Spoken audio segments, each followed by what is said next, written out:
जीवाणु और जो कवक है उनका विभिन्न क्षेत्रों में उपयोग।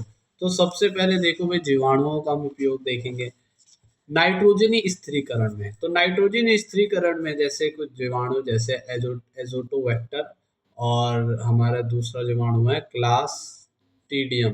तो क्लास्ट्रीडियम और एजोटोबैक्टर, और एक और इससे पहले हमने पढ़ा था एजो, जिसका नाम आया था, हाँ, एजोस्पाइरिलम। तो ये कुछ जीवाणु है, एजोटोबैक्टर, एजोस्पाइरिलम और हमारा क्या क्लास्ट्रीडियम।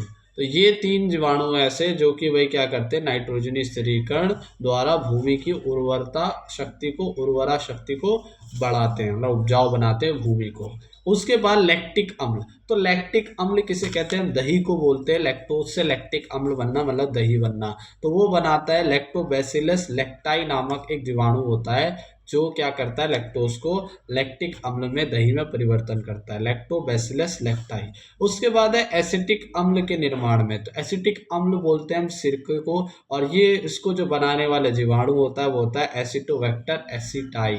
तो जिस तरह से क्या नाम है, लैक्टिक अम्ल को बनाने वाला था लैक्टोबैसिलस लैक्टाई, उसी तरह से एसिटिक अम्ल को बनाने वाला है एसिटोबैक्टर एसिटाई। तो ये है जीवाणु जो सिरका बनाता है। उसके बाद औषधि निर्माण में, औषधि में भी बहुत जीवाणुओं का इस्तेमाल होता है, जैसे कि स्ट्रेप्टोमाइसिस। तो स्ट्रेप्टोमाइसिस जो है वो जीवाणु है जो कि प्रतिजैविक औषधियों में औषधियां उससे प्राप्त की जाती है ना। तो कौन है, स्ट्रेप्टोमाइसिस।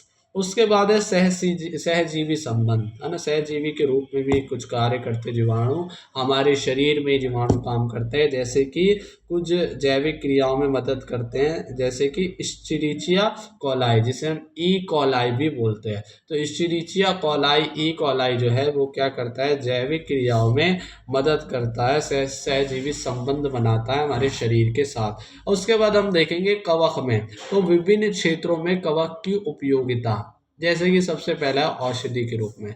तो सबसे ज़्यादा जो कवक है वो औषधियों के रूप में काम करते हैं, औषधि के रूप में होते हैं, है ना। जैसे कि अनेक प्रकार के एंटीबायोटिक कवकों से प्राप्त की जाती है। तो जैसे कौन सी, पेनिसिलिन। तो पेनिसिलिन है जो कि कवकों से प्राप्त की जाती है। भूमि की उर्वरता में भाई यूज होते हैं कवक। कई सड़े गले पदार्थों को अपघटन करते हैं, अपघटन कर देते हैं भाई सड़े गले। तो भूमि की उर्वरता क्या हो जाती है, शक्ति को बढ़ाते हैं। तीसरा है नाइट्रोजनी स्थिरीकरण में। तो नाइट्रोजन का स्थिरीकरण करते हैं जिससे भूमि की उर्वरता बढ़ती है। इसका एक एग्जाम्पल है रोडोटुरुला। तो क्या रोडोटुरुला एक कवक है जो कि नाइट्रोजन का स्थिरीकरण करता है। चौथा, वातावरण को शुद्ध करना। तो कवक जो है अपघटन द्वारा वातावरण को शुद्ध करता है। जिस तरह भाई अपघटन कर रहा है तो उससे वातावरण भी शुद्ध हो रहा है। पांचवा है भाई अनुसंधान, रिसर्च में। तो इन्वेस्टिगेशन, रिसर्च में, अनुवांशिकता में, जिसको इनहेरिटेंस बोलते हैं, न्यूरोस्पोरा जैसे कई कवकों का उपयोग अनुवांशिकी, इनहेरिटेंस तथा कई अनुसंधानों, रिसर्च में किया जाता है। न्यूरोस्पोरा। तो ये कुछ कवक है जो अनुसंधान में इस्तेमाल होते हैं। और उसके बाद है हार्मोन निर्माण में। तो लास्ट है हार्मोन निर्माण। जिबरेलिन नामक हार्मोन जो होता है वो जिबरेला फ्यूजिकोराई, है ना। जिब्रेला फ्यूजिकोराई कवक से प्राप्त होता है। तो जिब्रेला फ्यूजिकोराई नामक कवक है जो कि क्या उससे प्राप्त होता है, जिब्रेलिन, है ना। जिब्रेलिन हार्मोन प्राप्त होता है जिब्रेला फ्यूजिकोराई नामक कवक से।